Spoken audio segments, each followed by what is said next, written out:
Olá, eu sou o Luffy Steffen, de volta com vocês no Naftaluf, depois de algumas semanas de intervalo, porque a vida tá difícil, né, gente? Mas, sobrevivendo sempre, we will survive. Estamos aqui de novo, Naftaluf continua, e dessa vez na edição 80, com um tema fervilhante, né, que eu já queria fazer desde outros dias, mas não deu tempo, mas agora estou fazendo, que é o surgimento, né, finalmente, a aparição da novela Guerra dos Sexos, no Globoplay. Obviamente a versão original da novela de 83, né? Então, comemorando aí, finalmente, depois de tão anunciada, uma das novelas mais desejadas, né, por determinado secto de fãs e noveleiros vintage mofistas como eu, já que essa novela estava anunciada desde aquela primeira lista da Globoplay, né, quer dizer, há mais de 2 anos, né, em maio de 2020, quando começou esse projeto da Globoplay, as novelas, agora nem lembro mais o nome, é Resgate, né, Sessão Resgate, sei lá como é que chama isso, Projeto Resgate. Mas eu já falei isso outro dia num programa, mas já esqueci. Então, sei lá se é resgate, mas deve ser. De colocar novelas clássicas, clássicas, né? Porque algumas não são, mas tudo bem. Quinzenalmente, né, na plataforma. E Guerra do Sexo estava lá naquela primeira lista. E só agora ela finalmente entrou. Parece assim, né? Um milagre mesmo, né? Foi anunciada muitas vezes. A gente ficou, bom, tá bom, né? Vamos esperar pra ver a hora que entra. Entrou. Entrou. Ui. Então é isso. Então esse programa é para esmiuçar esse grande clássico da teledramaturgia brasileira, que é a novela Guerra dos Sexos, a primeira versão de 1983, escrita por Silvio de Abreu. Então vamos lá. Pois é, gente, e dizem as boas línguas que Guerra dos Sexos é a segunda melhor novela de todos os tempos. Opinião polêmica. Eu digo isso porque, para mim, a melhor novela brasileira de todos os tempos continua sendo Vale Tudo. Na minha opinião, a segunda melhor novela é a Guerra dos Sexos, né? Além disso, Guerra dos Sexos é a minha segunda preferida, mas a minha primeira preferida não é Vale Tudo, é Dancing Days, como eu já falei aqui. Claro, a gente já falou sobre isso outras vezes, né? Existe uma diferença entre você reconhecer a qualidade de um produto, né, como o melhor produto dentro do seu nicho, do seu ramo, e aquele que você mais gosta, nem sempre é a mesma coisa, né?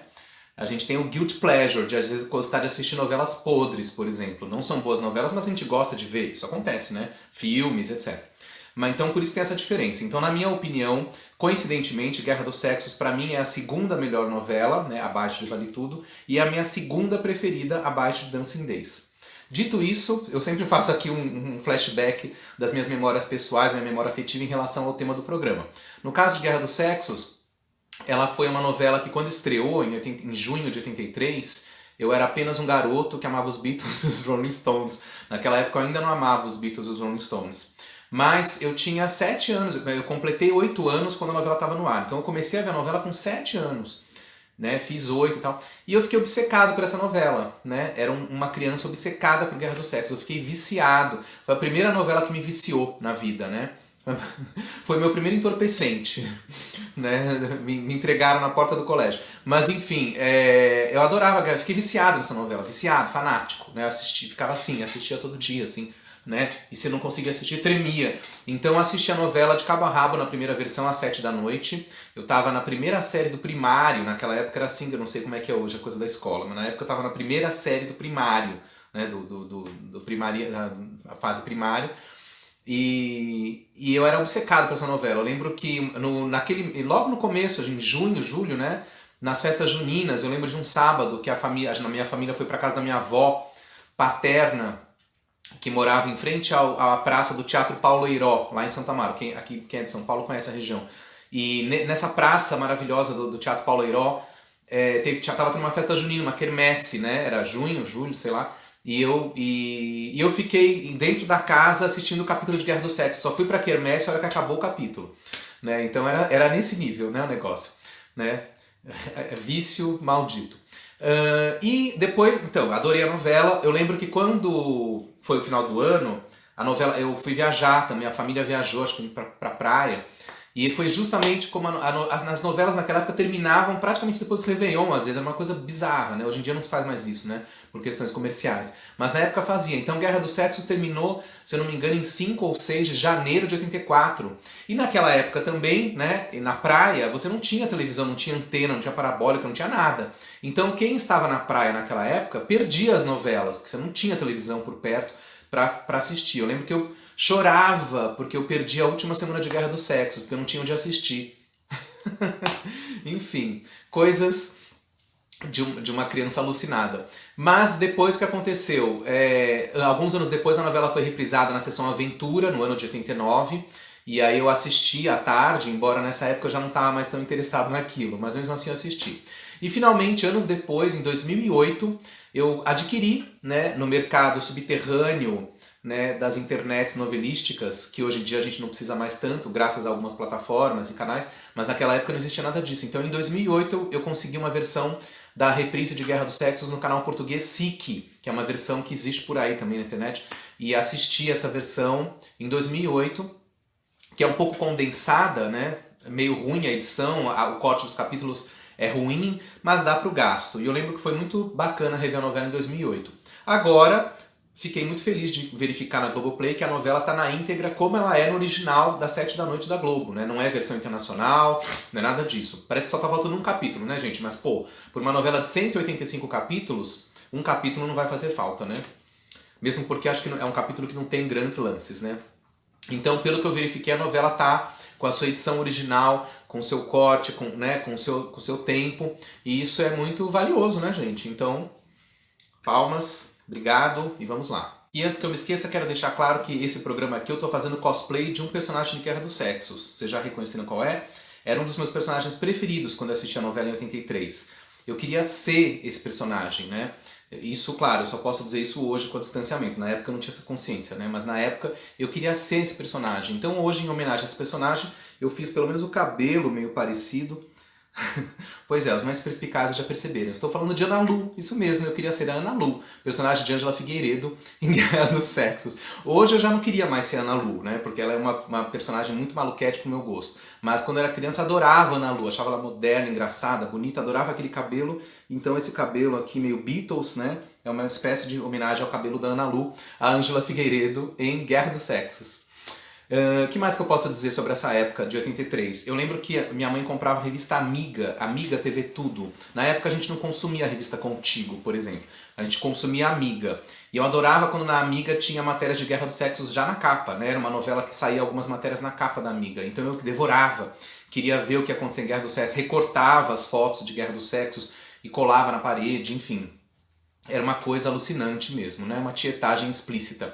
E eu lembro que uma das matérias que me chamou muito a atenção, porque já nessa época, com 7, 8 anos, eu também já era um cinéfilo mirim, interessado em cinema, via muito filme na televisão, ia muito ao cinema já, começando a ver filmes mais, né, não tão infantis. E eu lembro de uma matéria que me chamou muito a atenção na Amiga, que era uma matéria toda com fotos em preto e branco, que falava da cena, né, uma das cenas marcantes de Guerra dos Sexos, que é quando existe uma festa fantasia com o tema de Hollywood na mansão da Charlot, né?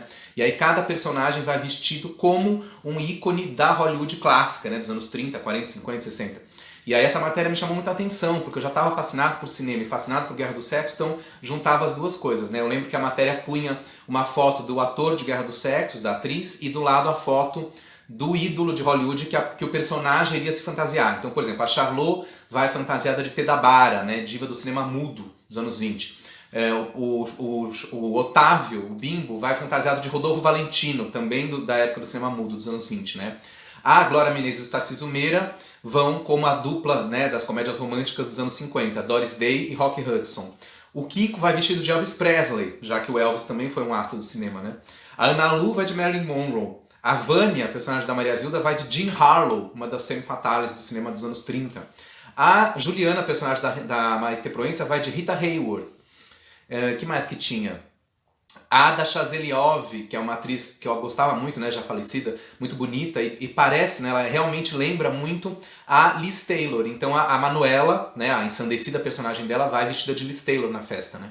Então essa matéria me chamou muita atenção, então me marcou muito, né? Essa é uma das cenas, uma das sequências bem legais da novela, né? A festa de Hollywood na mansão de Charlot. Fica a dica.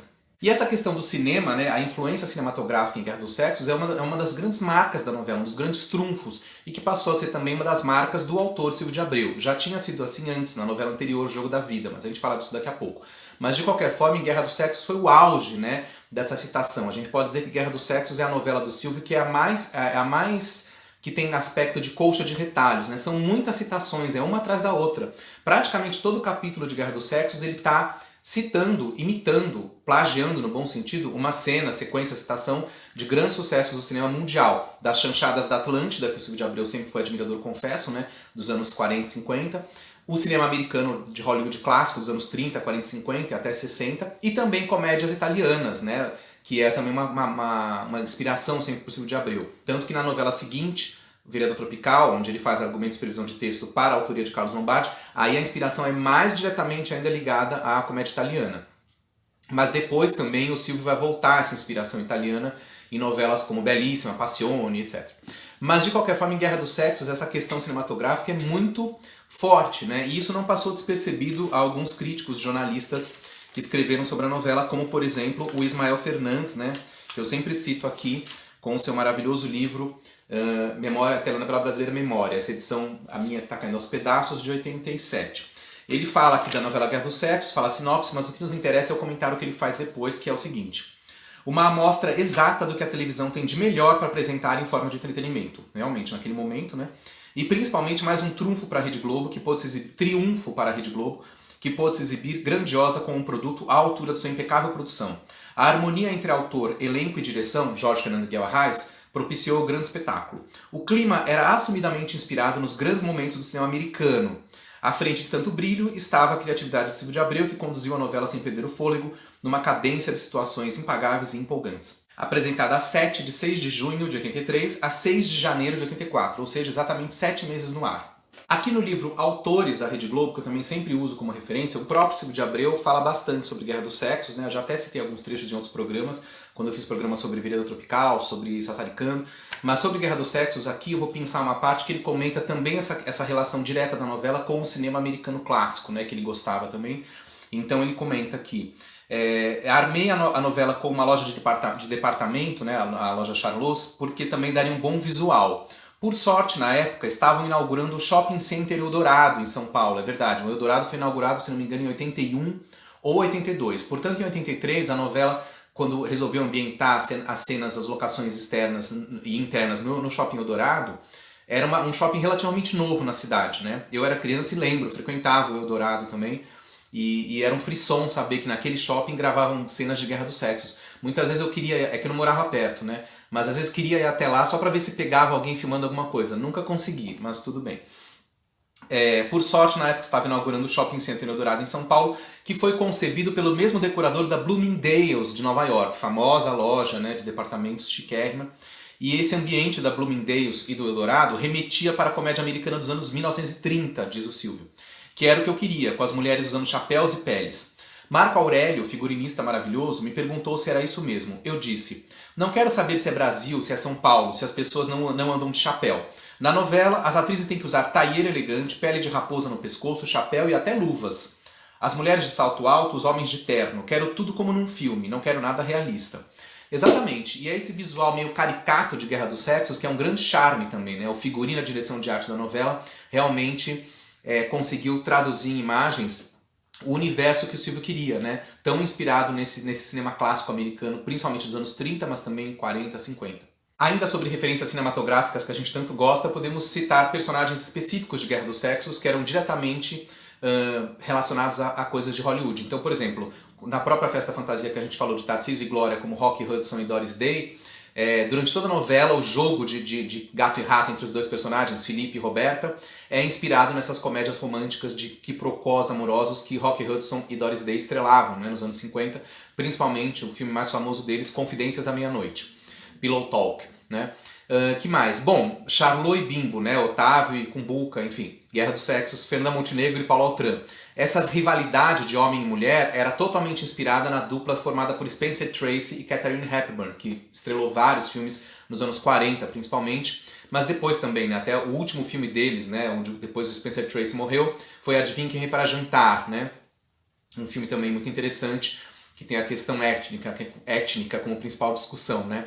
Então essa rivalidade homem e mulher, que na Hollywood clássica foi muito simbolizada por esses filmes de Spencer Tracy e Katharine Hepburn, é reproduzida nos duelos entre Charlot e Otávio. Embora o próprio Silvio usou depois de novo essa mesma matriz em Cambalacho, né? Quando a personagem Amanda, de Susana Vieira, e o Rogério, de Cláudio Marzo, um casal que se separa, né? Viram rivais advogados nas disputas judiciais da novela, também é totalmente inspirada no Spencer Tracy e na Katharine Hepburn, principalmente num filme onde os dois fazem um casal de advogados, que viram rivais no tribunal, né? Que é o filme A Costela de Adão, de 1949. Que mais que a gente tem de referência?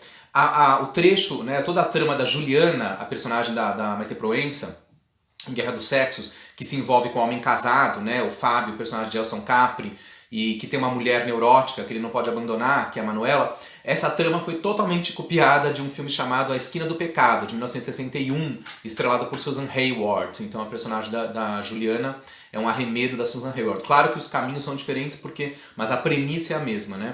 O que mais que a gente pode citar? Levada da Breca, um clássico de grande diretor Howard Hawks, de 1938, estrelado por Cary Grant e Katharine Hepburn, tem algumas cenas imitadas à perfeição em Guerra dos Sexos, principalmente a cena em que Roberta e Nando vão num jantar dançante e a roupa deles gruda, e eles ficam dançando grudados porque as roupas estão enganchadas, porque se eles rasgarem eles vão ficar sem roupa.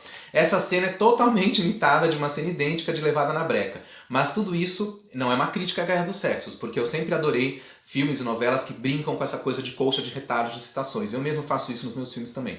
Então é só um comentário de informação, não é uma detonação. Falando em Roberta e Nando, a trama dos dois, né, desse casal, também é inspirada numa coisa que tem muito a ver com alguns filmes do Douglas Sirk, grande diretor alemão, depois radicado americano, que fez grandes melodramas, né, nos anos 40 e 50 em Hollywood, né, os melodramas em Technicolor, produzidos pelo... como é que chamava o produtor, gente? Ross Hunter, né? Filmes extremamente gays, mesmo sem serem gays, né? Há quem diga que o Douglas Sirk e o Ross Hunter, mas enfim. De qualquer forma, o grande clássico, né, que o Ross Hunter produziu para o Douglas Sirk, além de Imitação da Vida, que é um filme maravilhoso, de 59, foi o filme Tudo que o Céu Permite, de 55 ou 57, agora eu não lembro. Né? Que é uma história de uma dona de casa entediada, interpretada pela Jane Wyman, que se apaixona por seu jardineiro, um homem bem mais velho e bonitão, interpretado pelo Rock Hudson. E a família é totalmente contra aquele romance, né? Os filhos dela, as amigas, todo mundo detona essa mulher porque ela se envolve com esse jardineiro jovem, bonito, ignorante, né? Um homem simplório. Então essa trama é muito parecida, né? Quando Roberta se envolve com Nando, né? O motorista humilde da família de Charlot, e aí todo mundo fica contra ela, né? O Kiko, que é filho dela, a Nieta, a irmã invejosa, né? Enfim, todo mundo fica contra esse romance, mas Roberta vai até o fim, porque Silvio de Abreu sempre defende suas protagonistas, que são mulheres de meia idade, um tanto quanto peruas, e que se apaixonam por homens mais jovens. Isso também é uma situação recorrente nas novelas do Silvio.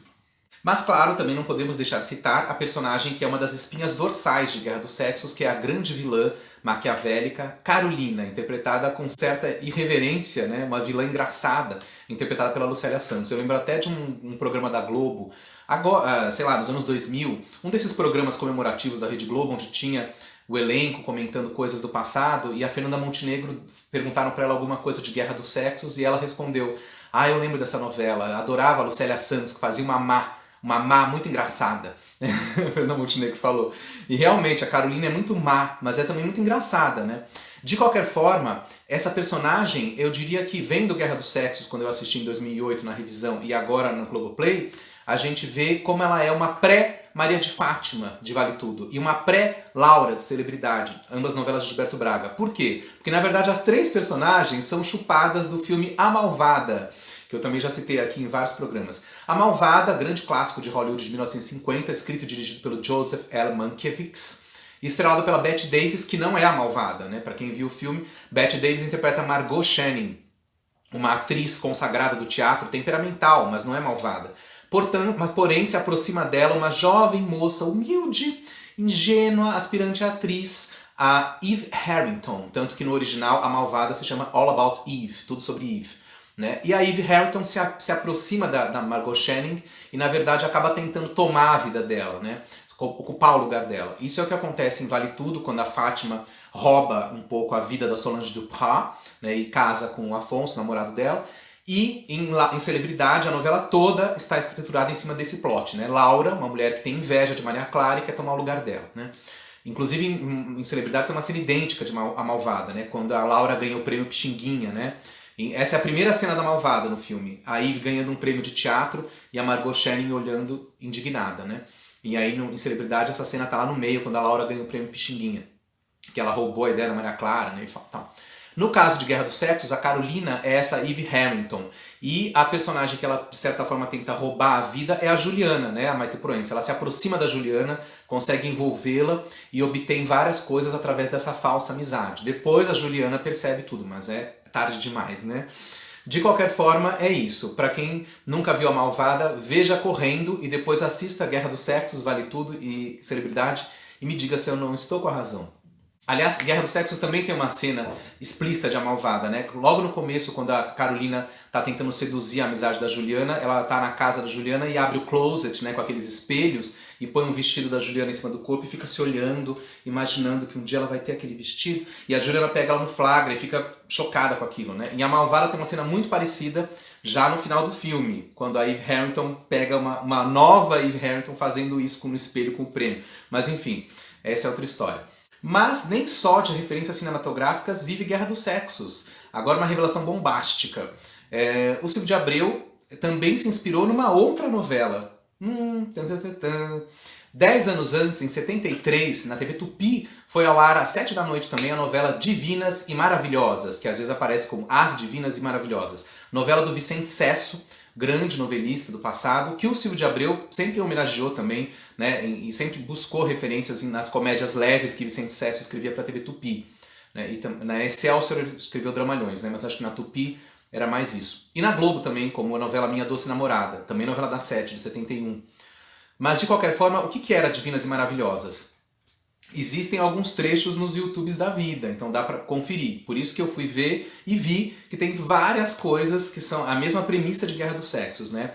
A trama principal mostra uma mansão decadente em São Paulo, onde mora uma velhota interpretada por Natalia Timberg, que na época não era tão velhota assim, tinha 40 e poucos anos. Ela faz a personagem Aide, que é uma velhinha rabugenta, meio gaga, com uma pesada maquiagem, né? Caracterizada de velhota, porque Natalia não era velha. E aí essa mulher, a Aide, mora nessa casa e vive uma guerra com eu não sei se ele é bem um parente também, um primo, que é o personagem do Procópio Ferreira, que é um homem rabugento, também um velhote rabugento, ou seja, o Otávio, né? Então, Otávio e Charlot têm como matriz esses dois personagens de Divinas e Maravilhosas. Eles vivem as turras. Logo no primeiro capítulo, quando o Procópio entra na mansão, a personagem da Natália empurra um vaso na cabeça dele e ele se esquiva, né? Por pouco ela não mata o homem com o vaso na cabeça. Então essa rivalidade desses dois personagens tem muito a ver com Charlot e Otávio. Além disso, temos nessa novela Nissete Bruno interpretando uma mulher liberada, embora já na faixa dos 40 anos, que tem também uma relação de gato e rato com o personagem do John Herbert. Então eles seriam naturalmente as matrizes de Felipe e Roberta, personagens interpretados depois por Tarcísio Meira e Glória Menezes. E, inclusive tem uma cena logo no começo de batida de carro entre os dois, quando eles brigam. Como acontece no primeiro capítulo de Guerra dos Sexos, né? Que Roberta quase bate no carro de Felipe porque ele entra na contramão.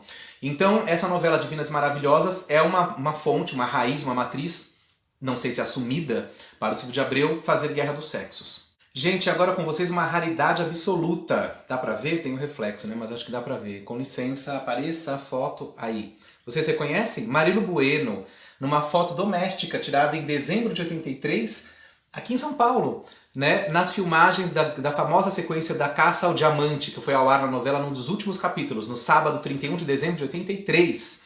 Olha que raridade. Aqui temos Marilo Bueno, nossa maravilhosa, recentemente falecida, interpretando Olívia, toda paramentada, e aqui essa Belina, ou é um Corcel 2, acho que é um Corcel 2, que era o carro do Felipe.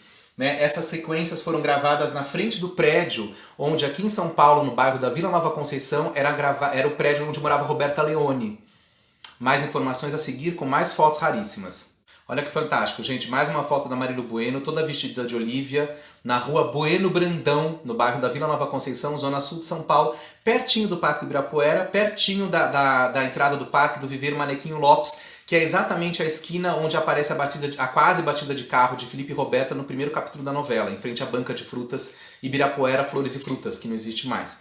Mas a rua Bueno Brandão ainda existe. E de qualquer forma temos aqui dá pra ver, olha que interessante, no cantinho das fotos sai a data, né? Dezembro de 83, né? Essa foto foi feita por um cinegrafista amador.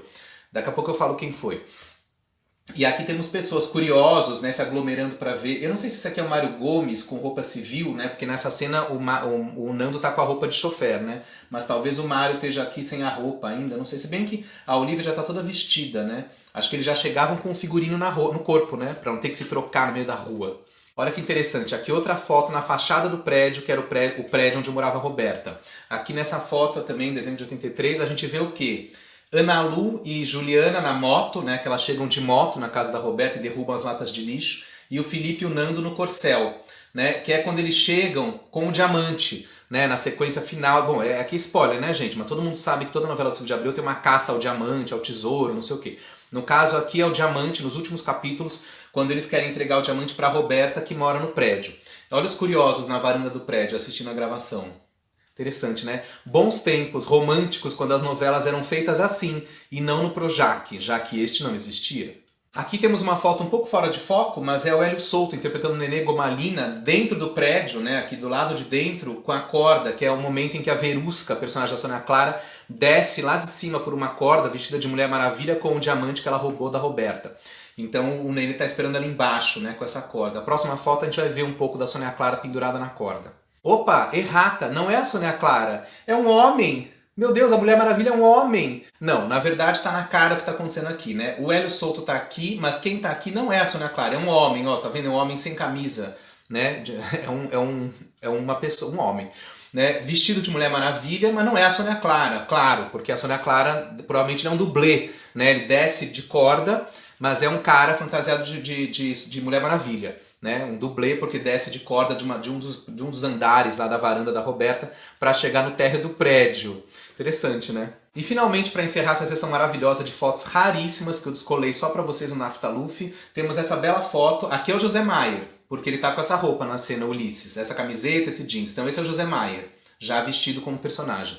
E aqui Juliana e Vânia, né? Maria Zilda, no meio da rua conversando como se nada tivesse acontecendo, enquanto os curiosos estão ali interessadíssimos no que está acontecendo. E afinal de contas, que rua é essa? Então, essa é a Rua Bueno Brandão, no bairro da Vila Nova Conceição, zona sul de São Paulo, aqui perto do Parque do Ibirapuera. O prédio fica no número 125. E eu estive lá esses dias, o prédio está lá, é o próprio, esse prédio aqui quase não mudou, a fachada com esse portão e o predinho branco com as varandas, é só passar na porta, quem conhece bem a novela vai reconhecer no ato o prédio. Então quem quiser fazer essa conferência pode ir na Rua Bueno Brandão, número 125. E quem tirou essas fotos foi a sogra da minha prima, pois na época, há quase 40 anos atrás, dezembro de 83, essa sogra da minha prima morava no prédio em frente, na rua Bueno Brandão, número 158. E ao ver a confusão, ela desceu com sua máquina fotográfica doméstica e clicou esses belos instantâneos que agora eu ofereço a vocês no Naftaluf. Naftaluf é acervo, é museu, é memória, é emoção. E falando em emoção, vamos fazer uma coisa que eu sempre faço aqui, falar da trilha sonora da novela. Eu sempre falo das trilhas sonoras das novelas clássicas quando comento alguma. No caso de Guerra dos Sexos, vamos começar pela trilha não oficial, isso mesmo. Guerra dos Sexos é uma novela cuja trilha nacional e internacional não foi tão marcante, digamos, para a novela. O que era mais marcante era a trilha que não foi lançada em disco e que era toda chupinhada de cinema também. Eram temas clássicos e alguns obscuros de filmes e até séries de TV antigas famosas do cinema americano, principalmente, mas também tinha coisa de outros países também. Pois é, mas essa pesquisa sobre a trilha não oficial de Guerra dos Sexos tem uma fonte muito bacana que é o blog Porcos, Elefantes e Doninhas, que eu já citei em outros programas, que é um blog maravilhoso de cultura pop vintage. Adoro esse blog, é uma grande referência para mim, muito bem escrito pelo meu amigo e colega Daniel Cury, e ele fez uma matéria, isso há muitos anos atrás, sobre trilhas não oficiais de novelas clássicas, né? As músicas geralmente de cinema que acabam sendo enxertadas nessas novelas, as antigas, né? Hoje em dia isso não acontece mais. Em Guerra dos Sexos ele faz uma pesquisa e lista alguns, né, rastreia quais são alguns desses temas. Então ali ele coloca, por exemplo, que em Guerra dos Sexos é muito usado o tema Riders March, né, que é do filme Riders of the Lost Ark, Os Caçadores da Arca Perdida, de 81, o famoso tema do Indiana Jones, né, que aparece muito para Charlot, quando ela está pilotando avião, caçando na Amazônia, não sei o quê. Esse tema também é muito batido, né? Em Vereda Tropical usaram muito também pro Luca, o Mário Gomes quando ele foge, né? As perseguições com o Luca. Mas outros temas obscuros de Guerra do Sexo são dois temas da série de TV Missão Impossível, de 1966, temas compostos pelo grande compositor de trilhas para filmes e séries, o Lalo Schifrin.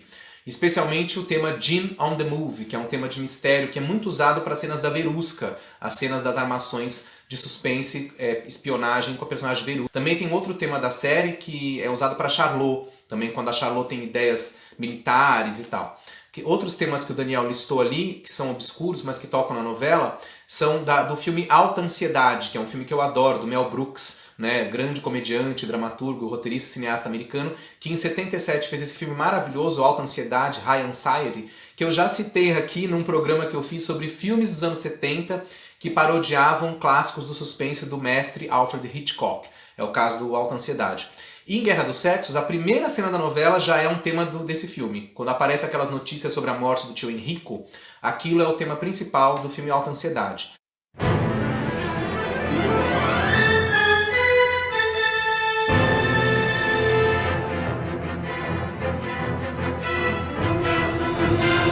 Mas o tema que eu mais gosto do Alta Ansiedade, que é usado na novela bastante, principalmente nos climas de mistério cômico da mansão, e sempre envolvendo o personagem Otávio, a Charlot, o sumiço do Otávio, né, os mistérios envolvendo o bigode negro, né, do Otávio, tudo isso é pontuado por um outro tema de Alta Ansiedade, que é um tema de mistério, que aparece em muitos momentos do filme e foi usado abundantemente na novela também.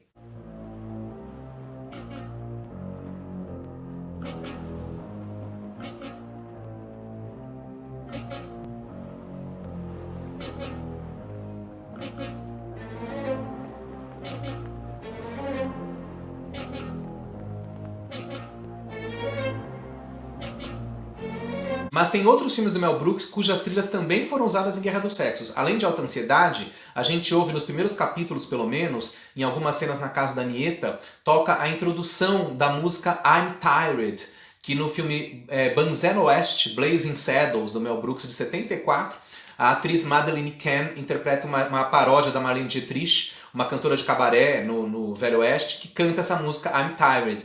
E a introduçãozinha instrumental toca em Guerra dos Sexos em algumas cenas na casa da Nieta.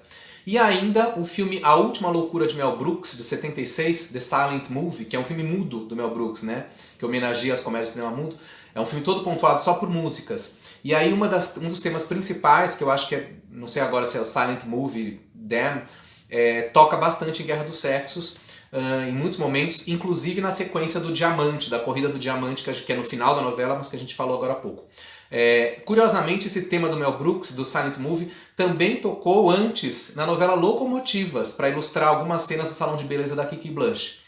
Então, por incrível que pareça, o irreverente iconoclasta Mel Brooks acabou tendo trilhas de seus filmes usadas em novelas da Globo. Pasmem.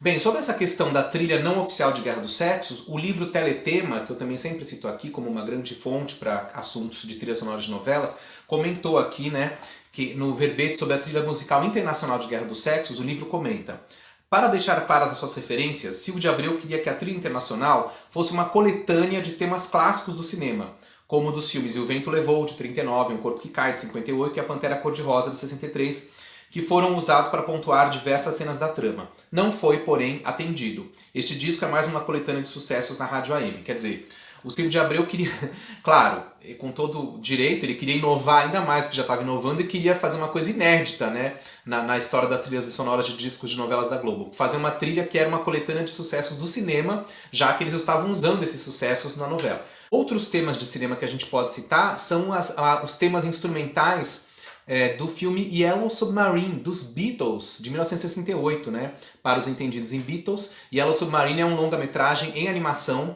né? Realizado em 68, 69, com os Beatles em versões psicodélicas animadas, né? E aí foi lançada uma trilha sonora para esse desenho, com músicas dos Beatles, onde a mais famosa é a Yellow Submarine mesmo, mas também All You Need Is Love. E no lado 2 do disco são temas instrumentais, como Pepperland, não lembro agora todos os nomes. E essas músicas instrumentais do Yellow Submarine foram usadas em Guerra dos Sexos para pontuar várias tramas, principalmente nos últimos capítulos, né? O último capítulo, inclusive, com o desfecho dos personagens Nando e Roberta, utiliza fartamente uma das músicas desse disco, acho que Pepperland mesmo.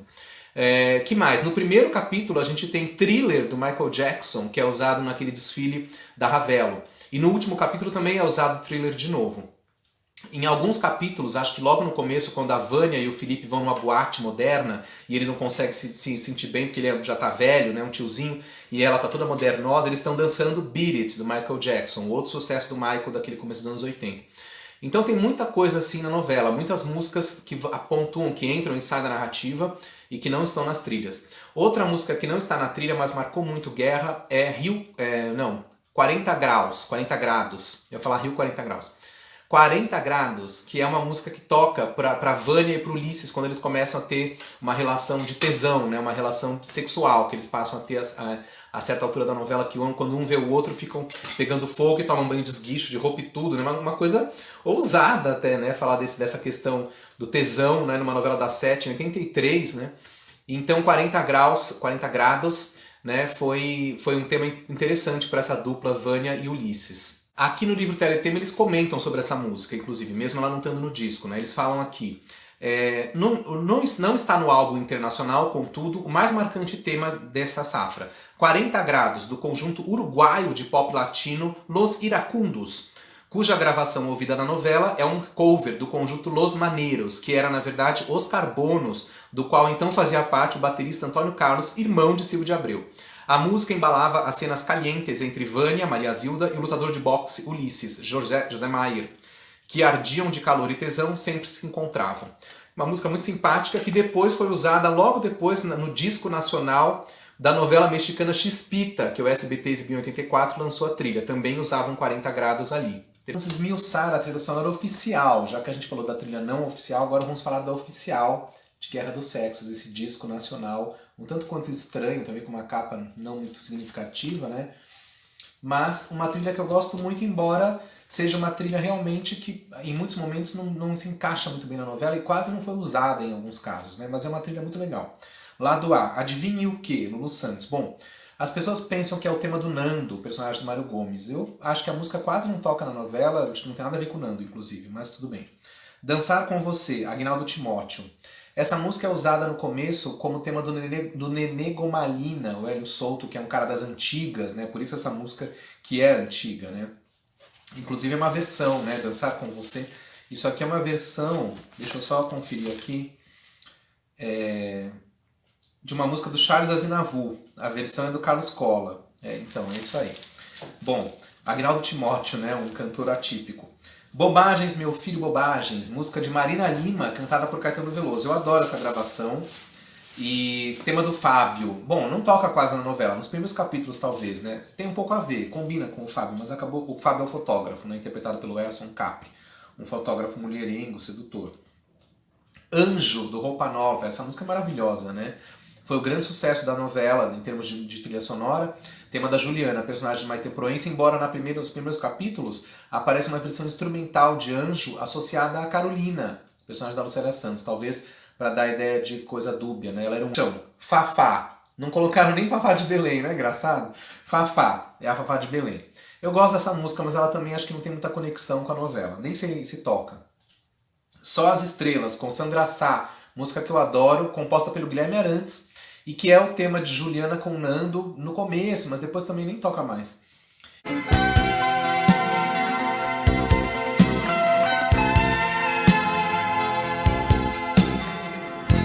Acima de nós, só as estrelas. Daqui de longe, o mundo é lindo. E finalmente, fechando o lado A, Guerra dos Sexos com os Fevers, que a banda, né, que um ano antes tinha também entoado a música de abertura de Elas por Elas, né? O mesmo tipo de música, né? No caso de Elas por Elas era um pop rock um pouco mais nostálgico, porque a novela falava, né, das 7 amigas que se reencontram depois de 20 anos. E aqui Guerra dos Sexos é um pop rock mais new wave, né, mais parecido com os anos 80 mesmo. Mas é um excelente tema de abertura, né? No lado B, Viva, com Cleiton e Cleidir. Adoro essa música. Aliás, adoro Cleiton e Cleidir, essa dupla de cantores e compositores gaúchos, que marcou a época na segunda metade dos anos 70 e durante os anos 80, vindos da banda Almôndegas. que já aparecia em trilhas de novelas, em Saramandá, que é uma música ótima deles. Mas enfim, Viva com Cleiton e Clendir era um tema meio geral da novela, tema da cidade de São Paulo, né, onde se passa a ação, e eu adoro essa música. Depois de Viva tem Campo de Força, com Sérgio Sá. Eu gosto muito dessa música, mas também acho que nem toca na novela, não sei muito a que veio. Depois, Lua Cheia, com Raul Seixas. Muito legal essa faixa, né? Raul Seixas, que naquele momento estava numa fase um tanto quanto decadente de sua carreira, mas decadente assim, não aparecia mais tanto na mídia em 83, mas muito legal eles resgatarem o Raul Seixas com Lua Cheia, uma música que a letra é perfeita para a personagem da Carolina. Aí sim o tema da Carolina, né? Uma música que fala de uma personagem feminina associada a diversos arquétipos maquiavélicos, negativos, né? Demoníacos até. Lua Cheia, né? Meio monstruosa, né? Como é a Carolina, é um monstro, né? Mulher, tal qual lua cheia, me ama e me odeia, meu ninho de amor. Luar é meu nome aos avessos, não tem fim nem começo, ó megera do amor. Eu Te Arraso, Sandra Pera. A Sandra Pera tinha acabado de sair do grupo das Frenéticas, né, e lançou o primeiro disco solo dela, o long play solo da Sandra Pera, e uma das faixas era essa, Eu Te Arraso, que algumas pessoas associam dizendo que é tema da Vânia. Não, gente, desculpa, mas aqui vai uma correção, não tem nada a ver com a Vânia. A música toca para Manuela, personagem da Ada Chazeliov, a neurótica esposa do Fábio. Inclusive tem tudo a ver com a Manuela, né? Não tem nada a ver com a Vânia. Depois vem uma música que eu adoro, Cartão Postal, Olivia Haime, tema da Roberta. Uma música triste, né, o tema da Roberta, melancólica. Essa música, quando eu assisti a novela em 83, eu era uma criança temperamental, e aí eu já chorava, só de ouvir essa música eu chorava, me dava uma depressão essa música. Até hoje eu acho ela linda, música composta por Dori Caymmi, Francis Haime e Olivia Haime, e cantada pela Olivia Haime. É linda essa música, né? Até hoje me emociona. É o tema perfeito para Roberta, né? Eu acho muito bacana essa música, gosto muito. É a cara da pessoa que bem toca na novela. É A Vida que Diz, com Zizi Posse, e Ensaios de Amor, com Emílio Santiago. Meio obscuras, né? Acho que não tem nenhuma relação com a novela. É A Vida que Diz, é de Marina Lima e Antônio Cícero, os mesmos irmãos, né? Compositores de Bobagens, Meu Filho Bobagens, que o Caetano gravou na mesma trilha. E Ensaios de Amor, Marina e Ana Terra. Mas também é a Marina? Emílio Santiago. Eu acho que sim. É a música da Marina também. A Marina aparece, então, como compositora de 3 faixas da novela. Engraçado, né? Mas e a trilha internacional? A trilha internacional também é muito simpática, mas também não sei se encaixa muito com a novela. Às vezes sim, né?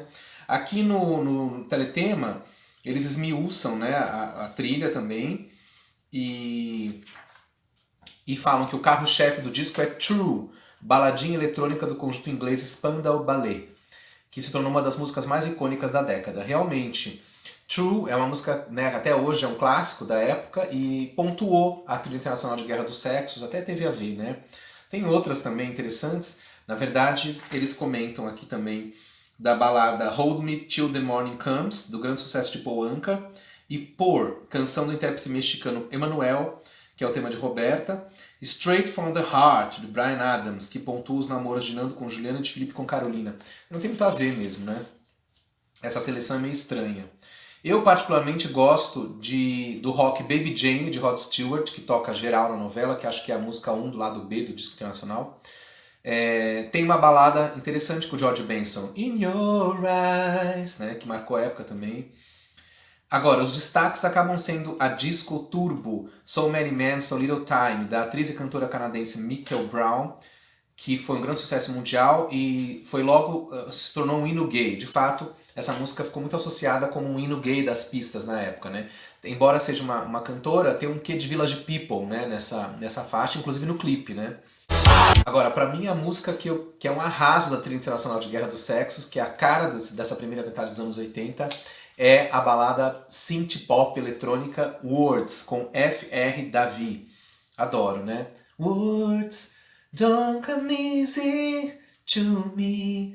How can I find a way to make you see I love you, words don't come easy. Esse foi meu momento cantor que sempre tem aqui no programa do Naftaluf. Você adora uma balada eletrônica instrumental que tem no disco que se chama Teardrops on My Pillow, que aqui no livro Teletema eles afirmam que na verdade é uma gravação do sonoplasta da novela, Antônio Faia, aqui assinando como Chris Joker Band, ou seja, uma banda fake. O que interessa é que a música é ótima, acho muito boa.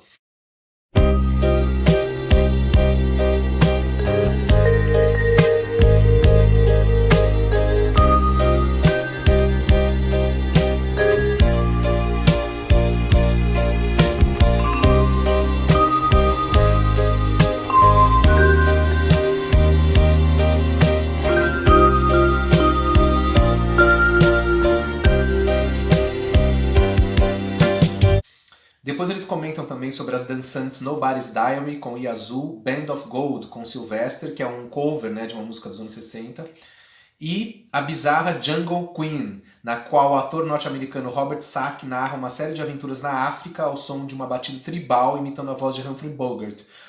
Essa é bem bizarra, né? Toca um pouco pro Felipe, né, em alguns momentos, no começo da novela, mas depois eles abandonam. Resumo da ópera.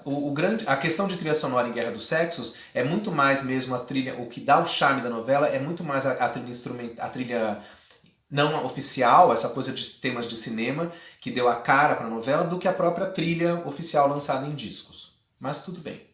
Só para arrematar essa coisa das trilhas, ainda voltando para a coisa da trilha não oficial, no último capítulo a novela se encerra com um grande número musical no Shopping Eldorado, com o elenco coreografando e cantando uma música que, segundo o próprio Silvio de Abreu aqui no livro Autores, ele fala aqui: o encerramento de Guerra dos Sexos foi uma grande homenagem a Carlos Manga. Usamos a trilha sonora de Garotas e Samba, filme dirigido por ele para fazer do número musical do final um belo clima de musical da Atlântida.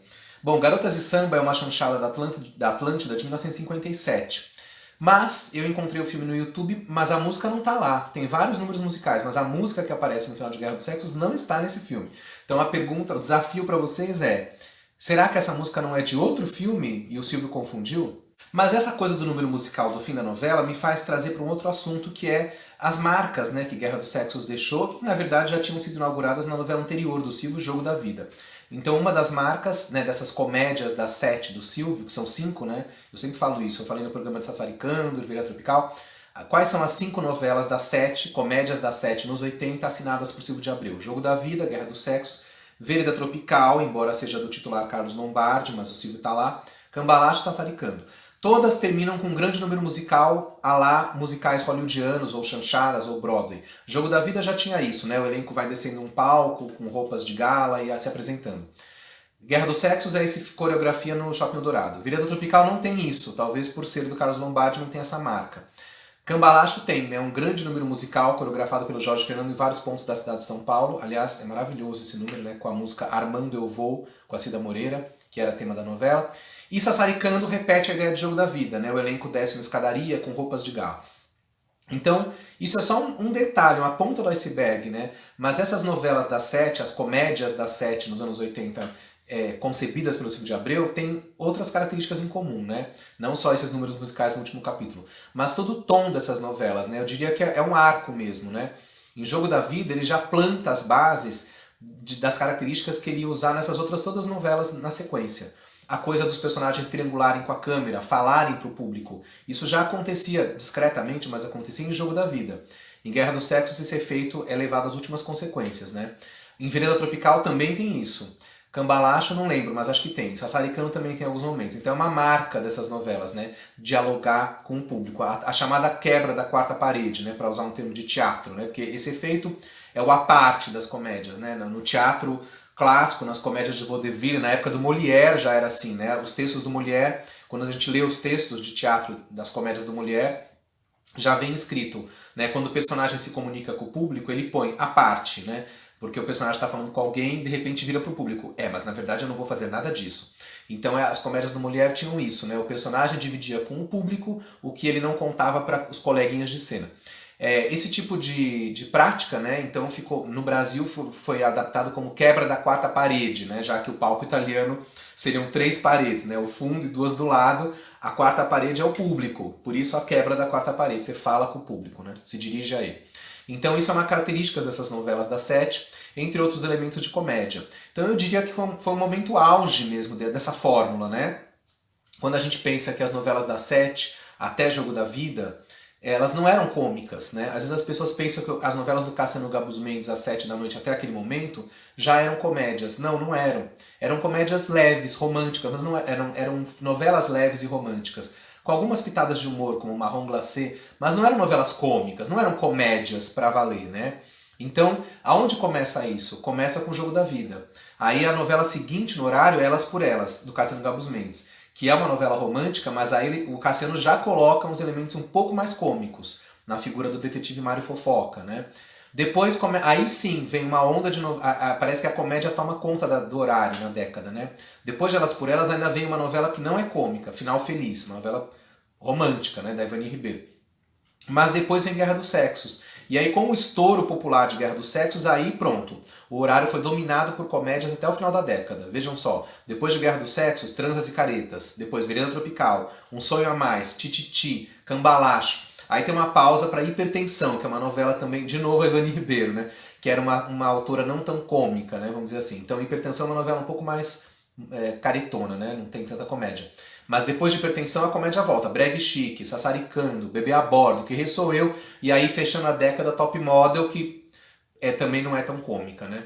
Mas vejam que no geral, o gênero da comédia, rasgada, no caso do Silvio de Abreu, ou mais sofisticada, como a do Cassiano Gabus Mendes passou a ser, como Brega e Chique, Tititi, de qualquer forma o gênero domina a década, né? E durante muito tempo, na década de 90, essa herança da comédia ficou, principalmente nas novelas do Carlos Lombardi no horário. Depois, nos anos 2000 pra cá, essa fórmula se perdeu, né, ou se desgastou. E aí o que a gente tem hoje nas novelas da Sete, já há 20 anos, é uma fórmula um pouco tosca, na minha opinião, de novelas que não tem necessariamente uma cara, uma personalidade, né, enfim, sei lá. Às vezes aparecem exceções que vão beber nessa fonte da comédia dos anos 80, como foi o caso de Cheias de Charme, talvez a última boa novela da Sete que a Globo produziu. Pois é, e eu falei de Cheias de Charme, é interessante refletir que a novela que substituiu Cheias de Charme no horário das 7 na Globo no final do segundo semestre de 2012 foi o remake de Guerra dos Sexos. Peculiar, né? Então aí a gente pode pensar, por que uma novela tão obra-prima como Guerra dos Sexos, que foi um sucesso tão grande, que marcou tanto, do outro lado foi um fracasso tão retumbante o seu remake, né? Uma novela completamente irrelevante, esquecível sob qualquer aspecto. Essa é uma questão que transcende esse programa. Se eu fosse analisar isso, a gente ia fazer outro programa, então nem vou entrar nisso. Mas eu arriscaria dizer que quando a gente pensa em Cheias de Charme, uma novela que funcionou no ano de 2012, era com certeza uma novela que conseguiu entender o mundo de 2012 para fazer humor com aquele mundo. Então é uma novela do seu tempo. A Guerra dos Sexos original também é uma novela do seu tempo, que soube retratar muito bem aquele momento do Brasil na luta do feminismo contra o machismo em 83, mas não soube fazer a mesma coisa em 2012 e se atualizar, né? A novela, o remake de 2012, parecia perdido no tempo, não tinha nada a ver com o mundo de 2012 mais, né? Então não dava para fazer porque o Brasil não era mais o mesmo, o mundo não era mais o mesmo. Então não dava para repetir uma novela daquele jeito. A melhor coisa era não ter feito, né? Talvez ter feito uma coisa inspirada naquele universo, se adaptando a 2012, mas não um remake, né? Ou seja, fica provado mais uma vez aquilo que eu sempre falo. Grandes obras-primas não devem ganhar remakes. Os remakes têm que ser feitos de coisas que fracassaram, para dar uma segunda chance para aquilo que não deu certo na primeira. O que deu certo, não mexe. É obra-prima. Melhor ver o original, que agora a gente tem na Globoplay. Tã! Eu encerro dizendo que realmente Guerra dos Sexos eu acho uma novela que é uma obra-prima, acho um primor a maneira como o Silvio de Abreu conseguiu costurar essa coxa de retalhos meio tarantinesca e almodovariana, né, antes mesmo desses termos surgirem, né, já que o Tarantino explode nos anos 90 e o Almodóvar mundialmente no final dos 80, mas de qualquer forma, tanto o Quentin Tarantino, cineasta americano, como o Pedro Almodóvar, cineasta espanhol, também sempre foram pródigos nessas coxas de retalhos de filmes que eles gostam. Tarantino faz isso o tempo todo, Almodóvar em menor escala, mas faz também. E o Silvio de Abreu compôs realmente uma obra muito interessante nos anos 80, com essas novelas da Sete, que eram grandes colchas de retalho de citações de cinema maravilhosas, né? Então é isso, minha gente. Inscrevam-se no canal. Continuamos na semana que vem com mais Naftaluf para vocês. Espero que tenham gostado. E claro, não poderia deixar de finalizar sem cantar uma música que, desde a época da novela, ela virou um hino para mim. Afinal de contas, eu sempre mando a modéstia às favas. Então, termino dizendo uma música que é a minha cara. Cheguei pra conquistar o mundo. Até semana que vem.